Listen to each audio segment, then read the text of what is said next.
The job of uncovering the global food waste scandal started for me when I was 15 years old. I bought some pigs, I was living in Sussex, and I started to feed them in the most traditional and environmentally friendly way. I went to my school kitchen and I said, "Give me the scraps that my school friends have turned their noses up at."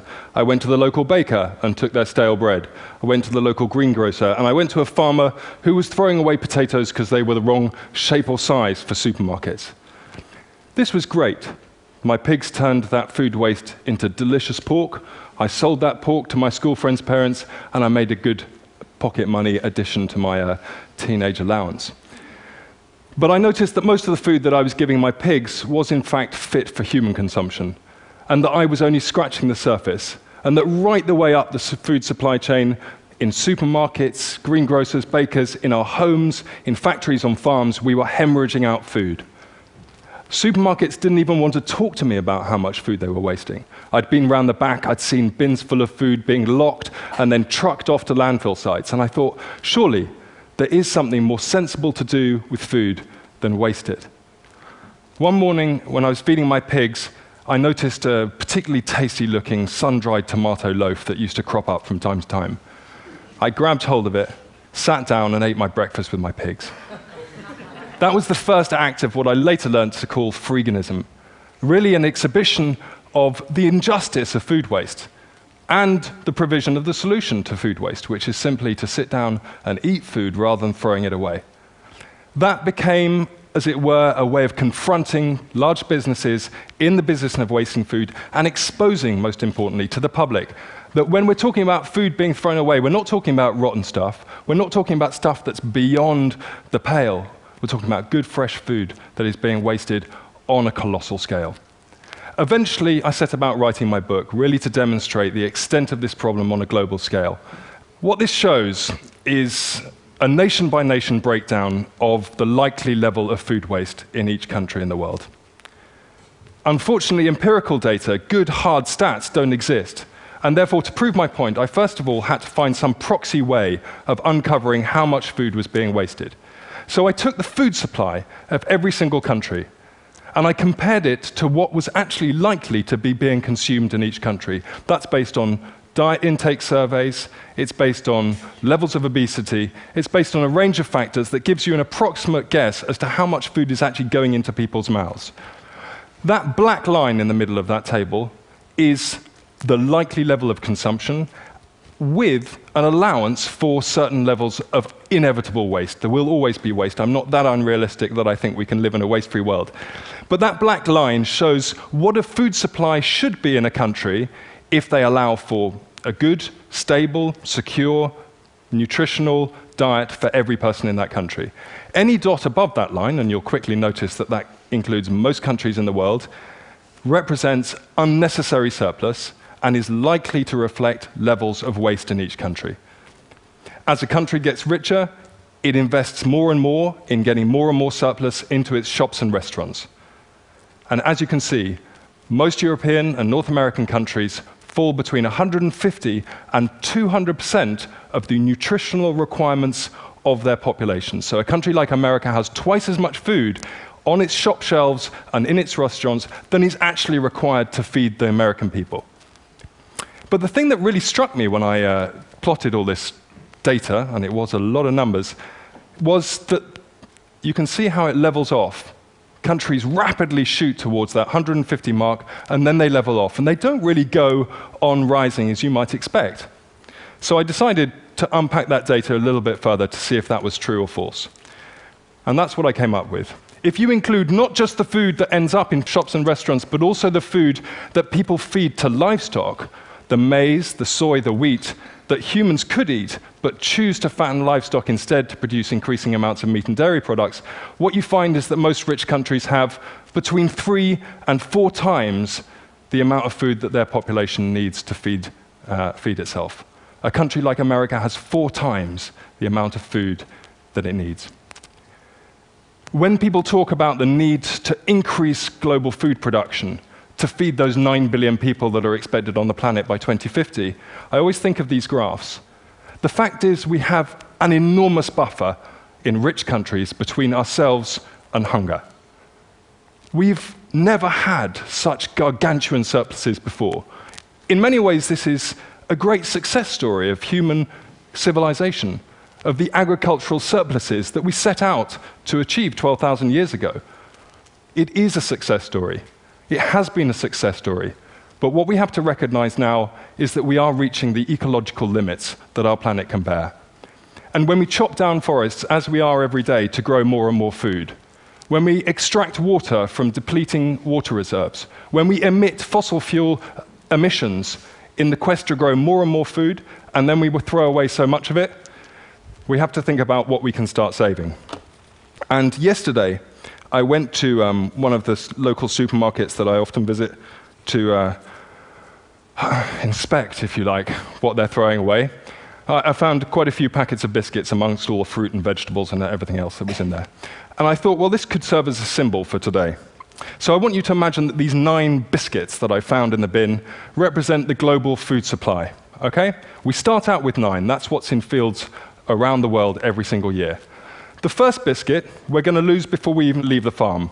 That's a problem primarily associated with developing world agriculture, where there is a lack of infrastructure, refrigeration, pasteurization, grain stores, even basic fruit crates, which means that food goes to waste before it even leaves the fields. The next 3 biscuits are the foods that we decide to feed to livestock, the maize, the wheat, and the soya.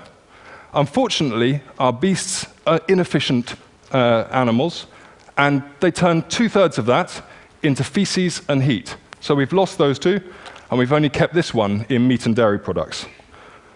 2 more we're going to throw away directly into bins. This is what most of us think of when we think of food waste. What ends up in the garbage, what ends up in supermarket bins, what ends up in restaurant bins. We've lost another 2, and we've left ourselves with just 4 biscuits to feed on. That is not a superlatively efficient use of global resources, especially when you think of the billion hungry people that exist already in the world. Having gone to the data, I then needed to demonstrate where that food ends up. Where does it end up? We're used to seeing the stuff on our plates, but what about all the stuff that goes missing in between? Supermarkets are an easy place to start. This is the result of my hobby, which is unofficial bin inspections. Strange, you might think, but if we could rely on corporations to tell us what they were doing in the back of their stores, we wouldn't need to go sneaking around the back, opening up bins and having a look at what's inside. But this is what you can see, more or less, on every street corner in Britain, in Europe, in North America.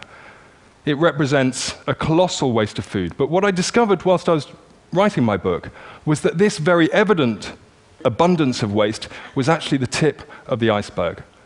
When you start going up the supply chain, you find where the real food waste is happening on a gargantuan scale. Can I have a show of hands? If you have a loaf of sliced bread in your house, who lives in a household where that crust, that slice at the first and last end of each loaf, who lives in a household where it does get eaten? Okay, most people, not everyone, but most people. And this is, I'm glad to say, what I see across the world. And yet, has anyone seen a supermarket or sandwich shop anywhere in the world that serves sandwiches with crusts on it? I certainly haven't. So I kept on thinking, where do those crusts go? This is the answer, unfortunately. 13,000 slices of fresh bread coming out of this one single factory every single day. Day fresh bread. In the same year that I visited this factory, I went to Pakistan, where people in 2008 were going hungry as a result of a squeeze on global food supplies. We contribute to that squeeze by depositing food in bins here in Britain and elsewhere in the world. We take food off the market shelves that hungry people depend on. Go one step up and you get to farmers who throw away sometimes a third or even more of their harvest because of cosmetic standards. This farmer, for example, has invested £16,000 in growing spinach, not one leaf of which he harvested because there was a little bit of grass growing in amongst it. Potatoes that are cosmetically imperfect, all going for pigs. Parsnips that are too small for supermarket specifications. Tomatoes in Tenerife. Oranges in Florida. Bananas in Ecuador, where I visited last year. All being discarded. This is one day's waste from one banana plantation in Ecuador. All being discarded, perfectly edible, because they're the wrong shape or size. If we do that to fruit and vegetables, you bet we can do it to animals too. Liver, lungs, heads, tails, kidneys, testicles, All of these things which are traditional, delicious, and nutritious parts of our gastronomy go to waste. Offal consumption has halved in Britain and America in the last 30 years. As a result, this stuff gets fed to dogs at best or is incinerated. This man in Kashgar, Xinjiang province in Western China, is serving up his national dish. It's called sheep's organs. It's delicious, it's nutritious, and as I learned when I went to Kashgar, it symbolizes their taboo against food waste. I was sitting at a roadside cafe, a chef came to talk to me, I finished my bowl, and halfway through the conversation, he stopped talking and he started frowning into my bowl. I thought, my goodness, what taboo have I broken? How have I insulted my host? He pointed at 3 grains of rice at the bottom of my bowl, and he said, clean. I thought, my God, you know, I go around the world telling people to stop wasting food. This guy has thrashed me at my own game.